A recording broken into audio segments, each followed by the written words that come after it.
Hey everybody, here's Tara with a Narrow Arts homesteading update. Here are chicks, and they are almost a week old. We picked them up on Tuesday from the post office. Yes, they ship them. USPS have been doing that for years. I know it's hard to believe. And we're in Minnesota, so where they ship from in Iowa, from Murray McMurray Hatchery, is fortunately a quick ride for them. So this is going to be the health and growth stage update. I'm going to give some logistics and, ooh, that one just jumped up for the camera. I'm going to give some logistics later about if you're looking to start your chicks, just a nice little video of what to get started with. So first of all, they're almost a week old, and it's amazing, they have feathers already growing. Now when you get them, they are just fluffy little munchkins, as you know, we've all seen pictures of. They arrive in a box like this, and it's fall time here in Minnesota, so I had a sheet to cover them because health-wise, again, this is more of the health and growth update. They're really sensitive to draft at this stage of growth, about being impacted and getting sick due to being in a draft. So I had a sheet to cover them, and it was really sweet being at the post office and hearing the chicks in the background and knowing that those were ours.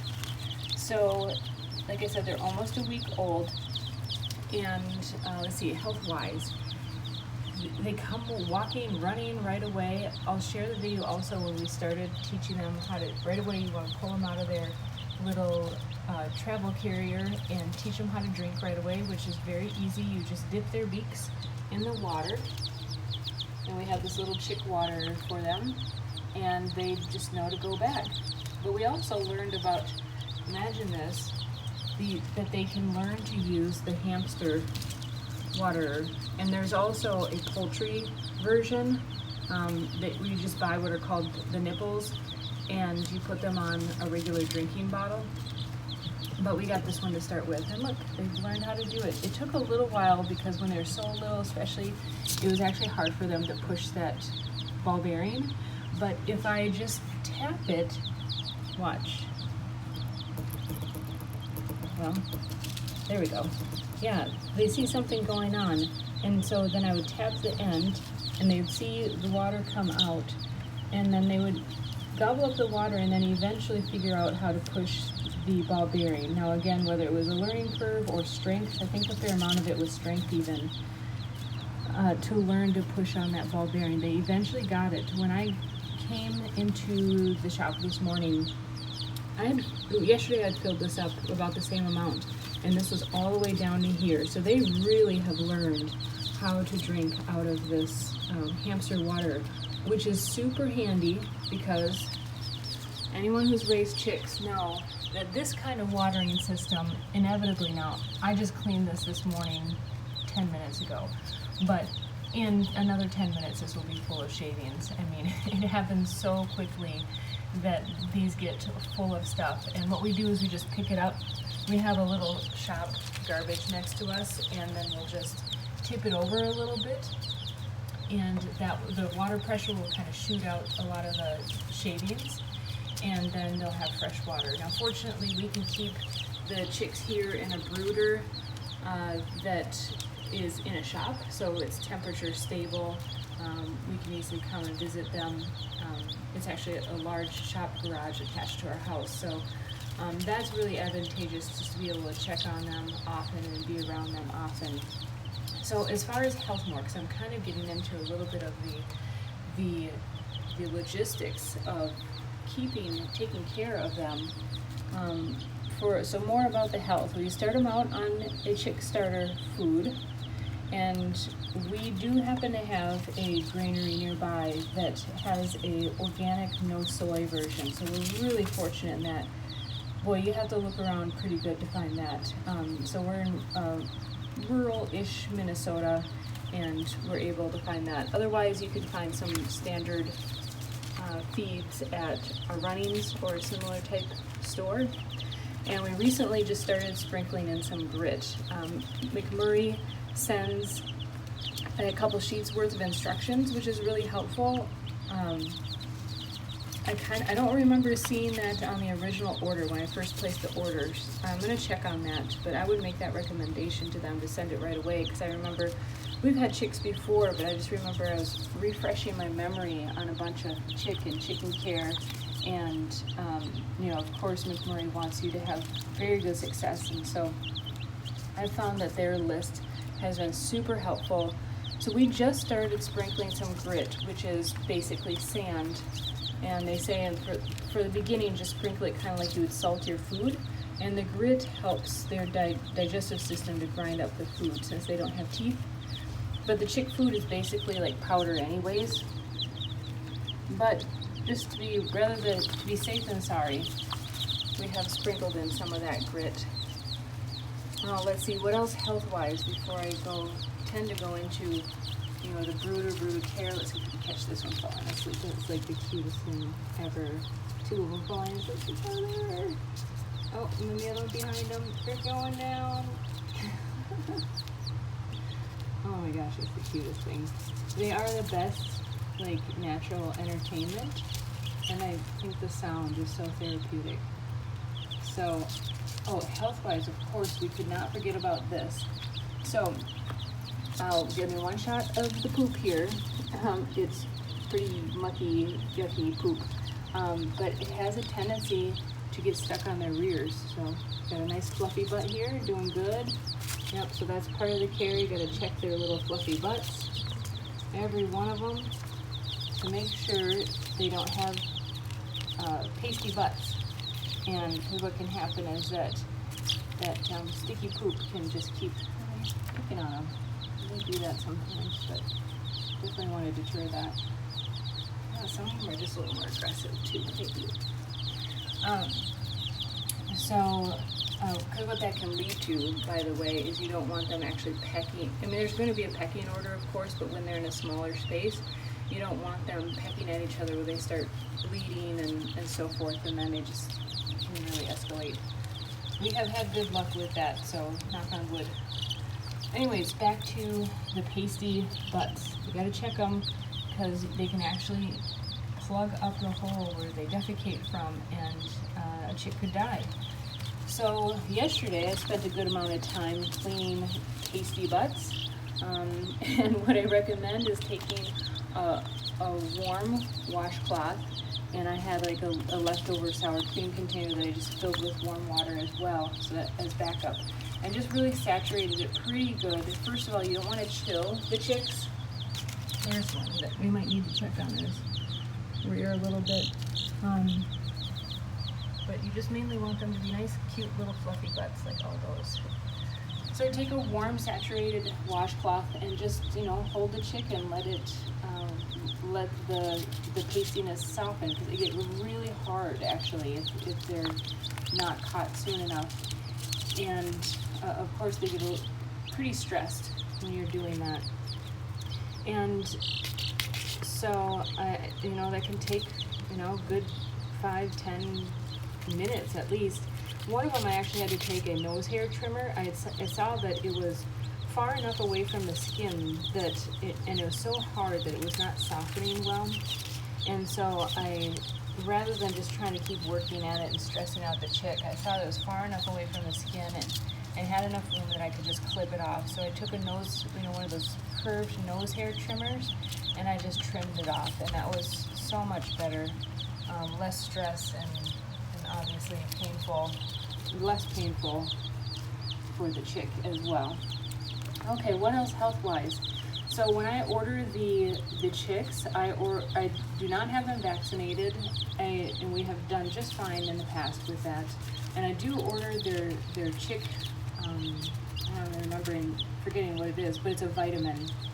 And I do mix that into the water, that's why it's a little bit yellow. And normally, health-wise, I wouldn't mix in sugar with something, but they do recommend for the first couple days mixing in some sugar to help the chicks deal with the stress of shipping. Now, fortunately, like I said, these chicks were here the next day. I mean, with less than 24 hours.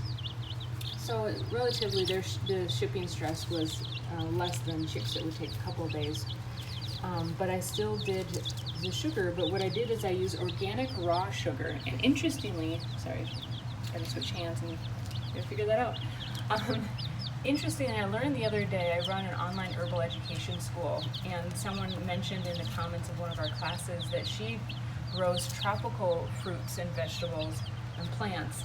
And she mentioned that the tropicals, especially the grasses, sugar in particular is what she was talking about, absorb the chemicals. So if they are not raised organically, they absorb more chemicals than like any other plants. And she didn't go into detail, it was in the chat, but it made sense. Tropical plants would typically absorb a lot of water, and grasses in particular absorb things differently, water, chemicals, and so forth differently than other types of plants. This one's falling asleep. And so, I was extra glad, of course, when we use sugar, it's organic raw sugar, so it's the brown kind. And so that's what these chicks got. And it ends up kind of being a little bit of a caramely color. And they love it. They do, they probably wouldn't notice the difference. That one's falling asleep right on the other one. That's so cute. I'm going to bump the brooder and woke him up a little bit.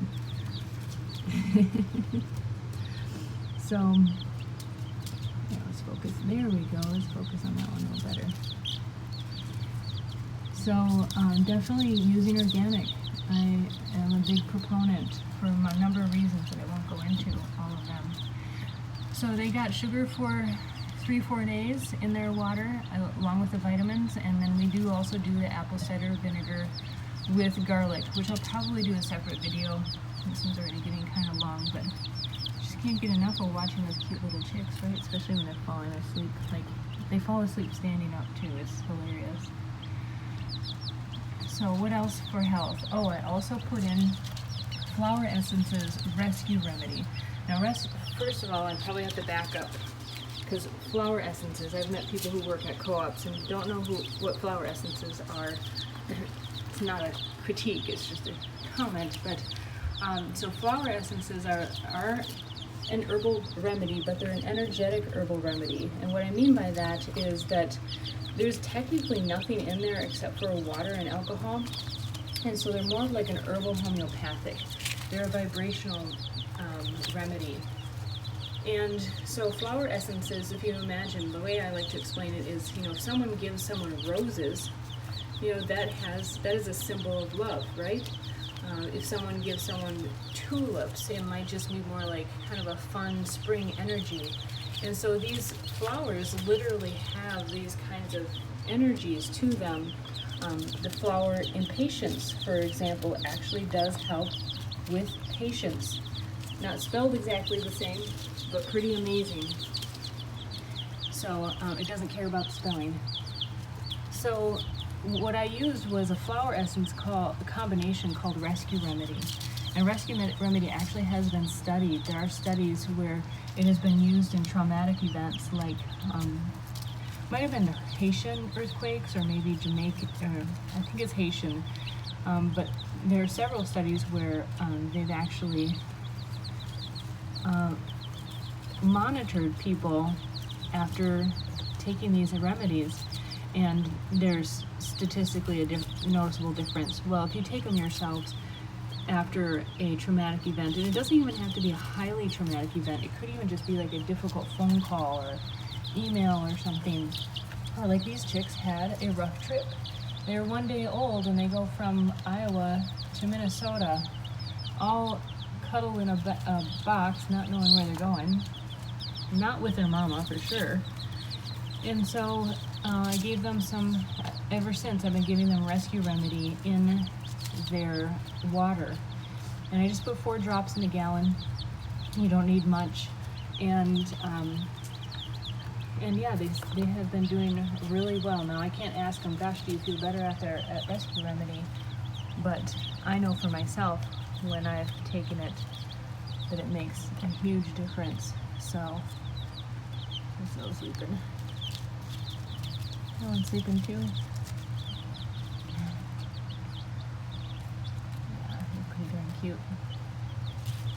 So, to me, it's just better safe than sorry. When I take our cats to the vet, I'll put a few drops of Rescue Remedy on them. I'll pet it on them and then put it in their water for a while after that. Because why not? You know, if we can relieve each other of some stress, I think that's going to help us all out. Okay, anything else health-wise? They are getting feisty. I have to look into that, see what's going on. It's good that they're running around active, having fun and stuff, but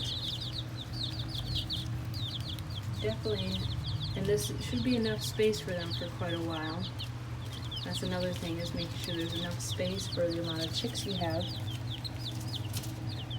Boy, when they run, it's hilarious. They can run really fast. We do have a couple, so this is a mixed batch. We have different breeds in here. And it's funny, we have a couple of black ones, and I think they might be bonus chicks, because I don't remember, but I did order a little assortment, but they will just run. They, like, if you're coming out, if you show them something, they are the first to be out there and just checking out. This one might be falling asleep, so I'm gonna keep it in. Oh, he's falling asleep.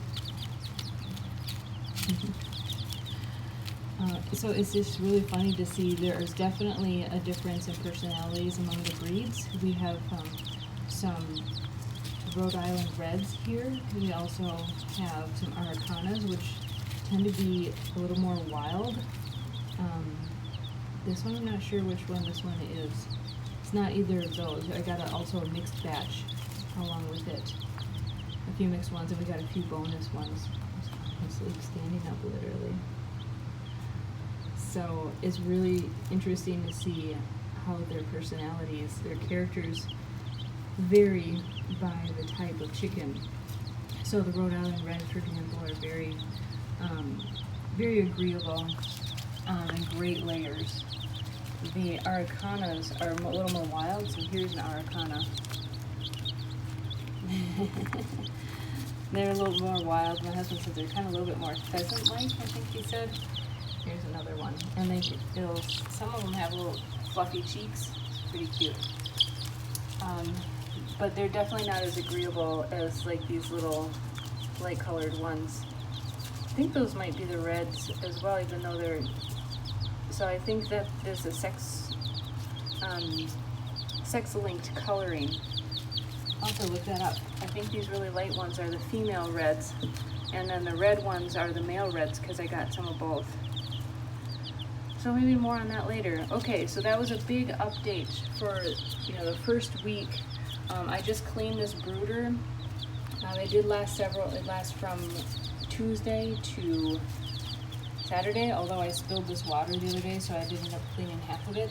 Definitely putting the newspaper down first and then the wood shavings makes it so much easier. They're stretching. Okay, good. We got a lot of good little footage. We got a stretch. We got falling asleep, running around, drinking from the hamster water. Lots of good footage.